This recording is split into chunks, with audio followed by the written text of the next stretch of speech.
আজকে আমি কথা বলবো হার্ট বা হৃৎপিণ্ডের অসুখ নিয়ে এবং এর হোমিওপ্যাথি চিকিৎসা নিয়ে।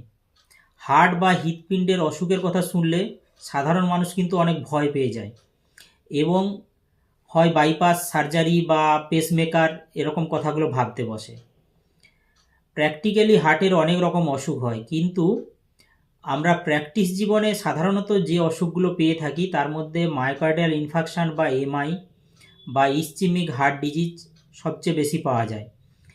এক্ষেত্রে হার্টের নিজস্ব যে সাপ্লাই, যাকে করোনারি সাপ্লাই বলা হয়, হার্টের যে মাসেল আছে তার নিজস্ব ব্লাড সাপ্লাই, সেটা কোনো কারণে যদি ক্ষতিগ্রস্ত হয় বা কোনো এম্বোলিজম বা কোনো ব্লক বা কোনো থ্রম্বাস যদি আটকে যায়, তাহলে হার্টের কিছু পোর্শানে ব্লাড সাপ্লাইটা ঠিকঠাক হয় না। ফলে ওই পোর্শানটা কিন্তু অক্সিজেন এবং পুষ্টি কিন্তু পায় না। তখন ওই পোর্শানে তীব্র ব্যথা করে, যাকে আমরা অ্যানজাইনা পেক্টোরিস বলে থাকি। তো এই সিমটমগুলো সাধারণ ক্ষেত্রে, এই যে এমআই নিয়ে পেশেন্টরা সাধারণ ক্ষেত্রে বুকে তীব্র ব্যথা নিয়ে আসে। সেই ব্যথাটা বেশিরভাগ ক্ষেত্রে দেখা যায় যে বাম দিকে হয়, কিছু ক্ষেত্রে বাম দিকে শোল্ডার বা হাত পর্যন্ত কিন্তু এক্সটেন্ড করতে পারে। কিছু পেশেন্টের পুরো বুকে ব্যথা করতে পারে, গলা বুক জ্বালা করে, মনে হয় বুকের মধ্যে যেন কোনো চাপ বোধ হচ্ছে বা বুকের মধ্যে যেন কিছু একটা চেপে আছে।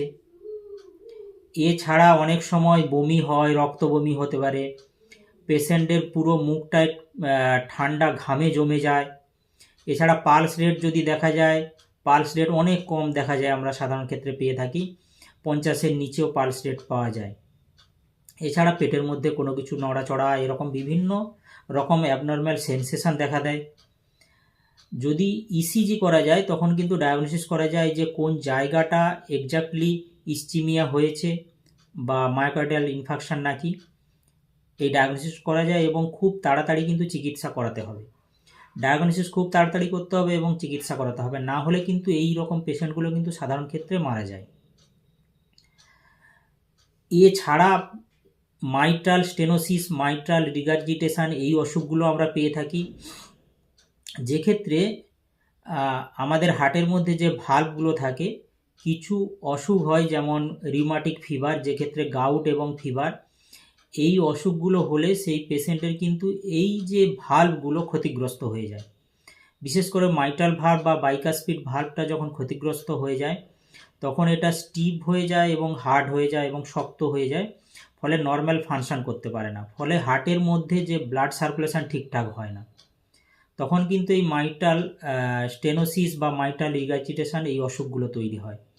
এছাড়া হার্ট ব্লক আমরা অনেক পেয়ে থাকি। এক্ষেত্রে কি হয়, হার্টের মধ্যে যে নোডগুলো থাকে, যেমন নোড বলতে কিছু পোর্শন থাকে, যেমন এসএ নোড, এভি নোড, হিজের বান্ডিল, পার্কেনজি ফাইবার, এই যে নোডগুলো ইম্পালস তৈরি করে হার্টের মধ্যে, হার্টটাকে পাম্প করতে সাহায্য করে, তার মধ্যে ইম্পালস তৈরি করে। তো এই নোডগুলো কোনো কারণে যদি ব্লক হয়ে যায়, নর্মাল ফাংশন না করতে পারে, তখন কিন্তু এই কন্ডিশনটাকে হার্ট ব্লক বলা হয়। সার্জেনরা তখন কিন্তু ওই জায়গাটায় একটা আর্টিফিশিয়াল ইলেকট্রিক ডিভাইস বসায়, যেটাকে আমরা পেসমেকার বলে থাকি। তো এরকম যে কোনো অসুখ নিয়ে যখন পেশেন্ট আমাদের কাছে প্রথম আসছে হোমিওপ্যাথিতে, তো আমরা যে ওষুধটার কথা সবার আগে বলে থাকি যে আর্নিকা মন্টেনা, যেটা প্রায় প্রতিটা বাড়িতে থাকে, ব্যথা লাগার জন্য আমরা রেখে থাকি বাড়িতে। এই আর্নিকা মন্টেনা 30 শক্তির ওষুধটাকে যখন এরকম সিমটম দেখা দিচ্ছে পেশেন্টকে, 2-3 বার আপনি 2-3 ফোঁটা জলের মধ্যে দিয়ে উনাকে খাওয়ান 10-15 মিনিট অন্তর, তারপরে হসপিটালের ইমার্জেন্সিতে নিয়ে যান। তাহলে কিন্তু পেশেন্টের সার্ভাইভাল রেট বা বেঁচে থাকার সম্ভাবনাটা কিন্তু অনেকটাই বেড়ে যাবে। এর পরবর্তীকালে যখন যখন পেশেন্ট আসে, ফার্স্ট অ্যাটাকটা ওভারকাম করার পর, অনেক হোমিওপ্যাথিতে অনেক ভালো ওষুধ আছে যেগুলোর দ্বারা কিন্তু পরবর্তীকালে প্রিভেনশন করা সম্ভব, যাতে পরবর্তীকালে আর হার্টের কোনো অ্যাটাক না আসে, অথবা যে হার্টের যতটা ক্ষতিগ্রস্ত হয়েছে সেটাকে রিপেয়ার করা যায়। সাধারণত ক্র্যাটেগাস মাদার টিংচার বলে একটা ওষুধ আছে, যেটা কিন্তু এই স্কার টিস্যুকে বা যে জায়গাটা ক্ষতিগ্রস্ত হয়েছে সেটাকে কিন্তু ওভারকাম করতে পারে এবং হার্টকে কিন্তু অনেক স্ট্রং করতে পারে। এই মাদার টিংচার 5-10 ফোঁটা 2-3 বার কিন্তু জলের সঙ্গে মিশিয়ে পেশেন্টকে দেওয়া হয়। এছাড়া lachesis, naja, digitalis, cactus, oxalic acid, spigelia, এরকম অনেক ওষুধ আছে। এছাড়া অ্যাডোনিস ভার্নালিস, মাদার টিংচার, 30 শক্তি উভয়ই দেওয়া হয়। কিছু ক্ষেত্রে জেলসিমিয়াম, গ্লনোইন বলে একটা ওষুধ আছে, কার্বোভেজ কিছু ক্ষেত্রে দেওয়া হয়, বেলেডোনা দেওয়া হয়, এই ওষুধগুলো আছে। এছাড়াও যে কোনো ওষুধ আসতে পারে, তবে সব ওষুধটাই কিন্তু আপনাকে একজন অভিজ্ঞ হোমিওপ্যাথি ডাক্তারের কনসালটেশনে আপনার নেওয়া উচিত। এছাড়া যদি পরবর্তীকালে পেসমেকার বসানো বা বাইপাস সার্জারি বসানোর পর কিছু পেশেন্টের আমরা দেখি যে তারপরও সিমটম থাকে বা পেশেন্ট সাফার করতে থাকে, সেক্ষেত্রে লাইকোপোডিয়াম বলে একটা ওষুধ বা রাক্সটাক্স কিছু ক্ষেত্রে খুব ভালো কাজ করে এবং পেশেন্ট কিন্তু রিলিফ পায়।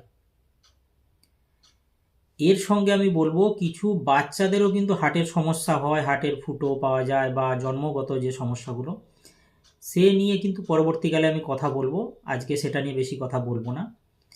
এইভাবে কিন্তু আপনাকে যদি হোমিওপ্যাথি চিকিৎসা করান, আপনার মোটিভ থাকবে যখন ইমার্জেন্সি হয়েছে তখন আপনাকে অবশ্যই হসপিটালের কিন্তু ইমার্জেন্সিতে নিয়ে যাবেন, কিন্তু পরবর্তীকালে যাতে হার্টের সমস্যাগুলো আর না আসে সেটাকে আটকানোর জন্য, অথবা যতটা হার্টের ক্ষতিগ্রস্ত হয়েছে সেটাকে ঠিক করার জন্য কিন্তু হোমিওপ্যাথির শরণাপন্ন আপনি হতে পারেন।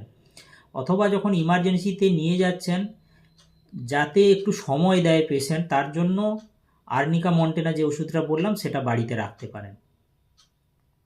এর সঙ্গে কিছু অ্যাডভাইস আমরা দিয়ে থাকি, যেটা কিন্তু আপনাকে পালন করলে কিন্তু এই হার্টের সমস্যাটা কিন্তু সহজে আসবে না। তার মধ্যে যেটা আপনারা খুব ফ্যাটি ফুড বা তৈলাক্ত খাওয়ার বা খুব রিচ খাওয়ার, এটাকে অ্যাভয়েড করুন। কেউ যদি স্মোকিং বা অ্যালকোহল নেয় সেটাকে কিন্তু আপনাকে টোটালি স্টপ করে দিতে হবে। এর সঙ্গে নিয়মিত হাঁটুন, এক্সারসাইজ, যোগাসন এগুলো করুন। যদি কারুর খুব বেশি ওজন থাকে বা খুব হাই প্রেশার থাকে, সেটাকে কিন্তু আপনাকে চিকিৎসা করে নিয়ন্ত্রণে রাখতে হবে এবং তার সেই অসুখগুলোর জন্য যে অ্যাডভাইসগুলো সেগুলো মেনে চলতে হবে। এছাড়া মানসিক যদি খুব স্ট্রেস থাকে বা খুব টেনশানের মধ্যে থাকেন বা এমন কোনো প্রফেশনে আছেন যেখানে খুব স্ট্রেস টেনশান বেশি, সেটাকে কিন্তু আপনাকে কন্ট্রোলে আনতে হবে।